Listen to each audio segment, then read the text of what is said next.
મોરબીના જેતપર ગામે ખેડૂતો સાથે જે ઘટના બની, વીજ પોલને લઈને ખેડૂતો અને પોલીસ વચ્ચે જે ઘર્ષણ થયું, ત્યાર પછી ખેડૂત પરિવારની જે મહિલાઓ બાળકો હતા બધાને ડિટેઇન કરવામાં આવ્યા અને આ બધો જે હોબાળો થયો એ બાદ આ જેતપર ગામના જે રાજ્ય કક્ષાના મંત્રી સુધી અત્યારે સેવા આપી રહ્યા છે. કાંતિ અમૃતિયા જ્યારે જેતપર ગામે પહોંચ્યા ત્યારે સૌને એવી સાંત્વના મળી હતી કે હવે કાંતિ અમૃતિયા અહીંયા આવ્યા છે અને ગામના જે ખેડૂતો છે એમની સાથે બેઠક કરી, આ બેઠકની અંદર વિચાર વિમર્શ કરી અને ખેડૂતોની જે સમસ્યા છે એનું સમાધાન લાવી આપશે. અમને પણ એવી જ આશા હતી કે હવે જેતપર ગામના ખાસ ખેડૂતો જે છે એમની સમસ્યાનું તો કદાચ સમાધાન થઈ જશે, કારણ કે આ કાંતિ અમૃતિયા જે છે ડેમેજ કંટ્રોલ કરવા માટે જેતપર ગામની મુલાકાતે પોતે રૂબરૂ પહોંચ્યા હતા. પરંતુ વાસ્તવિકતા એવી છે કે આ ગામની અંદર પરિસ્થિતિ હજુ જેમની તેમ જ છે. અહીંયા કંઈ પણ બદલાયું નથી.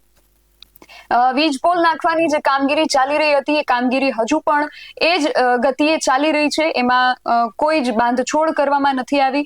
ખેડૂતો જે છે પ્રતિક ઉપવાસ આંદોલન પર બેઠા હતા એ હજુ પણ એમ જ બેઠા છે.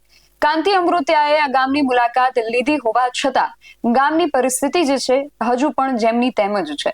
અમારી ટીમ આજે ફરી એકવાર જ્યારે જેતપર ગામની મુલાકાતે પહોંચી ત્યારે ત્યાંથી વાસ્તવિકતાના શું દ્રશ્યો સામે આવ્યા છે તેના વિશે વાત કરીએ આ અહેવાલમાં. જય હિન્દ, BSI TV ન્યૂઝ પર આપની સાથે હું છું નિધિ ગઢવી. કાંતિ અમૃતિયા જે મોરબીના જેતપર ગામના વતની છે. જેતપર ગામની અંદર છેલ્લા કેટલાય દિવસોથી ખેડૂતોને વીજ કંપની અને પોલીસ વચ્ચેના ઘર્ષણના જે સમાચાર સામે આવી રહ્યા હતા એ બાદ કાંતિ અમૃતિયા જ્યારે જેતપર ગામની મુલાકાતે પહોંચ્યા ત્યારે સૌને એવી સાંત્વના હતી કે કદાચ હવે જે રીતે કાંતિ અમૃતિયા કહી રહ્યા હતા કે હવે હું ગામના લોકો સાથે, ખાસ કરીને ખેડૂતો સાથે બેઠક કરીશ અને બેઠકની અંદર અમે આગળનો નિર્ણય લઈશું અને જે પણ એમની જે માંગણીઓ છે એના આધારે અમે વીજ કંપનીઓ સાથે પણ વાત કરીશું, સરકાર સાથે પણ વાત કરીશું, રજૂઆત કરીશું એમના મુદ્દાઓને લઈને અને જે પણ એમના પ્રશ્નો છે એનું સમાધાન લાવવા માટે પ્રયાસ કરીશું. એવી જ આશા સેવાઈ રહી હતી કે કાંતિ અમૃતિયાની મધ્યસ્થીથી હવે આ જે પરિસ્થિતિ છે એ જે ડેમેજ થઈ રહ્યો છે ડેમેજ કંટ્રોલ થઈ જશે. પરંતુ વાસ્તવિકતા એ છે કે પરિસ્થિતિ હજુ જેમની તેમ જ છે. આ ગામની અંદર વીજ પોલ નાખવાની જે કામગીરી ચાલી રહી હતી એ કામગીરી બંધ હજુ પણ નથી થઈ. એ કામગીરી એ જ ગતિએ હજુ પણ જેતપરની અંદર ચાલી રહી છે. આ ગામના જે ખેડૂતો પ્રતિક ઉપવાસ આંદોલન પર બેઠા હતા એ લોકો હજુ પણ ત્યાં છાવણી બનાવી અને પ્રતિક ઉપવાસ પર જ બેઠા છે. કાંતિ અમૃતિયાની મુલાકાત બાદ પણ પરિસ્થિતિમાં કોઈ જ ફરક પડ્યો નથી. અમારી ટીમ ફરી એકવાર જ્યારે જેતપર ગામની મુલાકાતે પહોંચી ત્યારે ત્યાંના જે ખેડૂત છે, જે આ જે વીજ પોલ આવી રહ્યા છે એને લઈને જે વ્યથિત ખેડૂત છે એને જે પોતાની વ્યથા ઠાલવતા આત્મહત્યા સુધીની વાત અમારી સામે જ્યારે કરી છે ત્યારે આ વ્યથા ઠાલવતા આ ખેડૂતોએ શું કહ્યું એ સાંભળી અને ખાસ કરીને જે બાળકને ડિટેઇન કરવામાં આવ્યો હતો અને એને લઈને કાંતિ અમૃતિયાએ જે સ્પષ્ટતા આપી હતી એ બાબતને લઈને એ બાળકની માતાએ અમારા કેમેરાની આગળ શું સ્પષ્ટતા કરી છે, શું વાત કરી છે એ પણ સાંભળીએ. અમારે વીજ પોલ પસાર થયો હોય, અમારી જમીનમાં ખાડા કરી નાખ્યા, અમારી જમીનમાં 4 ખાડા કર્યા, કઈ ફળદ્રુપ જમીન હતી એમાં કાંઈ રહેવા નથી દીધું. પરમાનન્ટ અમારી મંજૂરી વગર અંદર આવી ગયા, અમને કાંઈ પૂછ્યું નથી, અમને ડિટેન કરી નાખ્યા હતા. હું અહીંયાથી આ બધા ખાડા કરી નાખ્યા છે.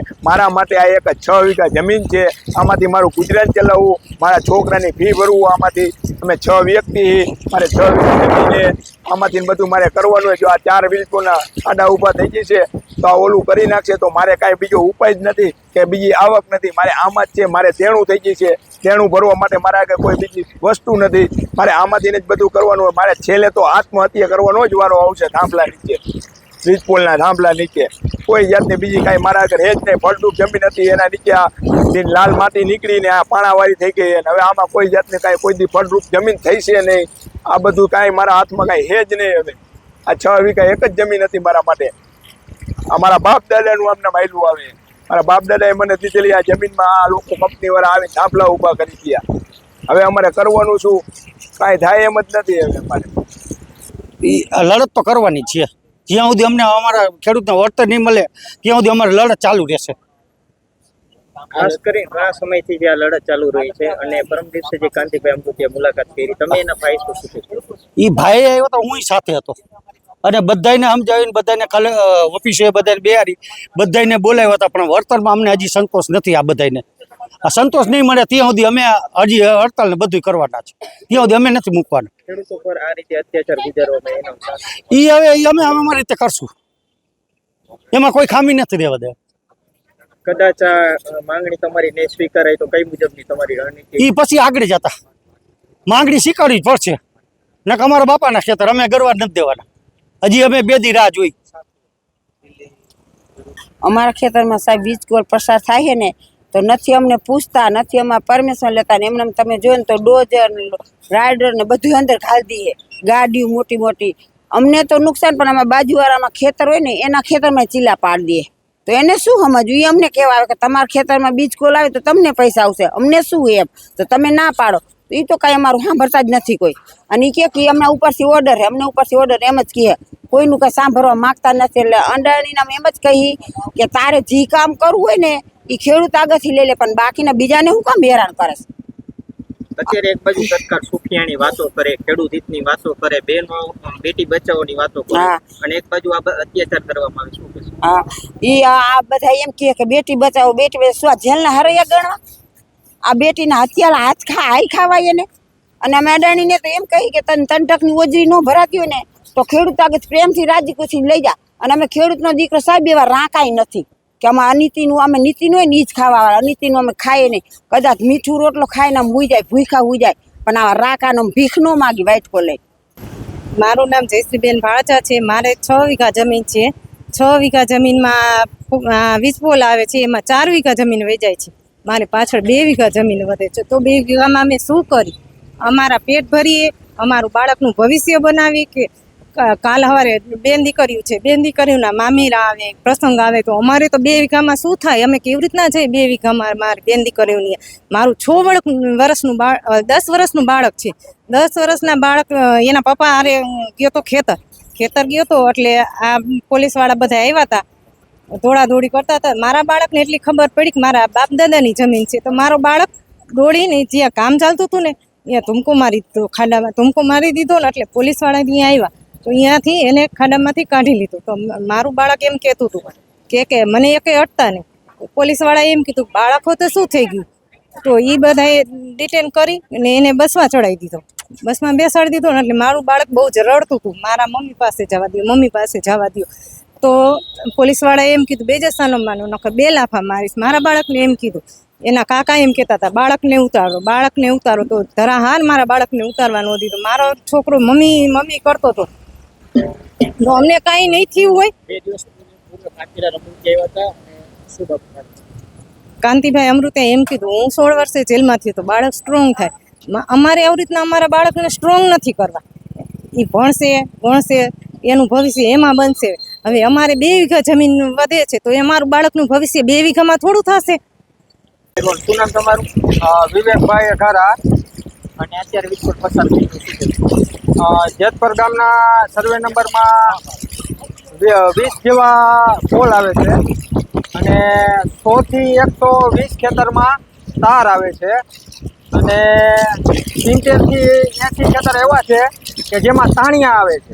જ્યારે પોલ ઊભો કરવા માટે જે તાણિયા લાંબા કરીને મારવામાં આવે છે એવા 70 થી 80 ખેતર છે. એટલે હવે આમાં તો અદાણી કંપનીવાળા પોલીસ પ્રશાસન આગળ કરી બળજબરીપૂર્વક તમે જોયું જશે કે આગળના 2-3 દિવસથી આ જે સંઘર્ષ ચાલી રહ્યો છે, માતા બહેનો, વડીલો, વૃદ્ધ બધાને ઘસડીને ડિટેન કરીને લઈ ગયા છે અને મોરબી ડિટેન કરીને મોરબી લઈ જવાના હોય તેમ છતાં માળિયા પોલીસ સ્ટેશને લઈ જાય છે. એટલે આ બધી તાનાશાહી અદાણીની, એટલે અદાણી અને મોદી બંને મિલીભગત થઈ અને આ બળજબરીપૂર્વક ખેડૂતના ખેતરમાં કામ કરાવે છે. અત્યારે મારા ખુદના ખેતરમાં એક પોલ આવેલો છે, મારામાં ફાઉન્ડેશન ભરી નાખ્યું છે અને કામ કરીને એટલા કંટાળી ગયા છે. આજથી 1 વર્ષ પહેલાં મારામાં કામ કરી નાખ્યું હતું અને માટીના ઢગલા 1.5 વર્ષ સુધી એમનામ લાલ માટીના ઢગલા કહેવાય ને કે 1 વર્ષ સુધી એમનામ 3 વીઘામાં એમનામ 1 વર્ષ સુધી પડ્યા હતા. મેં અદાણી કંપનીના ઓફિસરોને મેં કોન્ટેક્ટ કર્યો હતો. મારામાં લગભગ મેં એની પાસે 200 ફોન કર્યા હતા પણ એક પણ ફોન રિસીવ નથી થયો અને જે પણ 2-3 ફોન રિસીવ થયા એમાં એની કોઈ પણ પ્રતિક્રિયા એવી નહોતી કે અમે તમારું કામ થઈ ગયું છે, એ બધું કામ અમે માટીના ઢગલા પાછા લેવડાવી લઈ, માટી કઢાવી દઈ, એ મેં મારી જાતે કરાવ્યું છે. અત્યારે 1 મહિના પહેલા મેં માટીના ઢગલા અને મેં મારી જાતે કઢાવ્યું છે. મારી અંડરગ્રાઉન્ડ પાઇપલાઇન મારી તોડી નાખી છે. એ બધું હજી કાંઈ નુકસાન આપ્યું નથી. અને જે એને ફાઉન્ડેશન કામ કરી લીધું તે પછી મેં 4 સિઝન લઈ લીધી છે. એનું કોઈ 3 વીઘાનું મને વળતર હજી સુધી કાંઈ એને આપ્યું નથી કે કોઈ બાંયધરી આપી નથી કે તમને ક્રોપનું નુકસાનીનું તમને આપી દે. મારું નામ નેહુલ અને જ્યારે કાંતિભાઈ અમારા ખેડૂત પુત્ર તરીકે અમારા ગામની છાવણીએ મુલાકાતે આવ્યા હતા ત્યારે અમને આશ્વાસન આપેલું કે હું કામ બંધ કરાવવાના પ્રયત્ન કરીશ, આગળ વાત કરીશ. તેમ છતાં આજે અહીંયા કામ ચાલુ છે, કામ બંધ નથી થયું એમ. અને વળતર પણ પરિપત્ર છે ઉર્જા વિભાગનો, એ પ્રમાણે દેવા માટે જે અદાણી કંપની છે એ કહે છે, અને એ પરિપત્ર પ્રમાણે તો અમને કાંઈ વળતર મળતું જ નથી.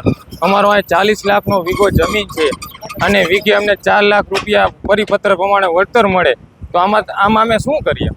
આમાં અમારા ખેડૂતોને શું થાય? એમ કાંઈ ન થાય. જેતપરમાંથી કેટલા વીજપોલ પસાર થઈ રહ્યા છે? આ જેતપરમાંથી 20 જે ટાવર આવે છે અને 100 થી 120 ખેડૂત ખાતેદાર છે, એનામાં તાર આવશે રેસા. એટલે આમ જોવા જઈએ ને તો 140 અસરગ્રસ્ત છે અને તે સિવાયના 80 આજુબાજુના ખેતરમાં તાણી આવશે. એટલે 200 ખેડૂતો આ લાઈનથી અસરગ્રસ્ત છે. કાંતિભાઈ અમૃતિયા ખેડૂતો સાથે બેઠક કરવાની વાતચીત આ બાબતે જ હતી, કામ રોકાવા માટે, પણ એમાં અમારા કશો શું કહેવાય એનો નિચોડ આવેલો નથી. એમ એ કામ બંધ નહીં રહે એવો ઉપરથી આદેશ છે, એટલે કામ બંધ નહીં રહે. અને વળતર બાબતે પણ કંપની માનવા તૈયાર જ નથી. અત્યારે તમે કઈ પ્રકારની લડત આપી રહ્યા છો અને આગામી દિવસોમાં ક્યાં કાર્ય? અમારી લડત એક જ છે કે જ્યાં સુધી અમને કાયદા મુજબ ટેલિગ્રાફ એક્ટ 1885 મુજબ સંપૂર્ણ નુકસાન નહીં ચૂકવવામાં આવે ત્યાં સુધી અત્યારે અમે જેતપર ગામમાં બજાર વચ્ચે પ્રતિક ઉપવાસની છાવણીમાં દરેક ભાઈઓ બહેનો અને બાળકો બેઠા છીએ. અને જ્યાં સુધી આ ટ્રેક્ટર રેલી 15 તારીખે થવાની છે ત્યાં સુધી અમે પ્રતિક ઉપવાસ પર બેસવાના છીએ. પછી બહોળી સંખ્યામાં દરેક ખેડૂતો ભાઈઓ અને બહેનો ટ્રેક્ટર સાથે ગાંધીનગર જવાના છીએ. અને તેમ છતાં જો અમારો અહીંયાથી અમારા જે સમાધાન એનું જો નિરાકરણ નહીં આવે તો પછી અમે આગળની રણનીતિ બધાય ખેડૂતો સાથે મળીને નક્કી કરશું અને એ પ્રમાણે આગળ વધશું. તો આ છે જેતપર ગામની આજની પરિસ્થિતિ. કાંતિ અમૃતિયાએ 2 દિવસ અગાઉ આ ગામની મુલાકાત લીધી હતી અને ત્યારે એવી તૈયારી દર્શાવી હતી કે હવે હું ગામના આગેવાનો સાથે બેસીને વાત કરીશ. એ બેઠકની અંદર શું થયું એને લઈને હજુ સુધી કોઈ પણ પ્રકારના સ્પષ્ટ સમાચારો સામે નથી આવ્યા. સૌની એવી આશા હતી કે જેતપર ગામના ખેડૂતોનો જે પ્રશ્ન છે એ એમના ગામના જે પુત્ર છે કાંતિ અમૃતિયા, જે રાજ્ય કક્ષાના મંત્રી તરીકે અત્યારે સેવા આપી રહ્યા છે, તો એમના ગામનો જે પ્રશ્ન છે એનું તો સમાધાન કાંતિભાઈ લાવી જ દેશે. પરંતુ પરિસ્થિતિ અત્યારે તમે તમારી નજરે જોઈ કે જેતપર ગામની અંદર શું છે. આગામી સમયમાં આ ખેડૂતો પણ 15મી તારીખે જે કિસાન અધિકાર યાત્રા ટ્રેક્ટર રેલી સ્વરૂપે યોજાનાર છે એમાં સંમિલિત થવાની તૈયારી દર્શાવી રહ્યા છે. હવે 15મી તારીખે શું થાય છે, ખેડૂતોની જે માંગણીઓ છે એ લઈને ખેડૂતો ગાંધીનગર પહોંચવાના છે. ગાંધીનગરમાં સરકારને અલ્ટિમેટમ પણ આપવાના છે. હવે અલ્ટિમેટમ બાદ સરકાર ખેડૂતોની આ રજૂઆતોને કેવી રીતે લે છે, એની માંગણી ઉપર શું ચર્ચા વિચારણા કરે છે, શું પગલાઓ લે છે, એ જોવાનું રહેશે. જેતપર ગામની આજની આ પરિસ્થિતિનો આજે અહેવાલ અમારા દ્વારા તૈયાર કરવામાં આવ્યો છે. તેને લઈને તમારું શું માનવું છે? ખાસ કરીને આ ગામના ખેડૂતોએ જે કહ્યું છે, એમની જે વ્યથા ઠાલવી છે, તેને લઈને તમારો જે પણ મત છે અમને કમેન્ટ બોક્સમાં ચોક્કસથી જણાવજો. આવા જ વધુ અહેવાલો સાથે મળતા રહીશું. તમે મારી યુટ્યુબ ચેનલને સબસ્ક્રાઇબ કરવાનું અને અમને ફેસબુક અને ઇન્સ્ટાગ્રામ પર ફોલો કરવાનું ભૂલશો નહીં. બાકી અવનવી અપડેટ્સ માટે આપ જોતા રહો BSI TV ન્યૂઝ. નમસ્કાર.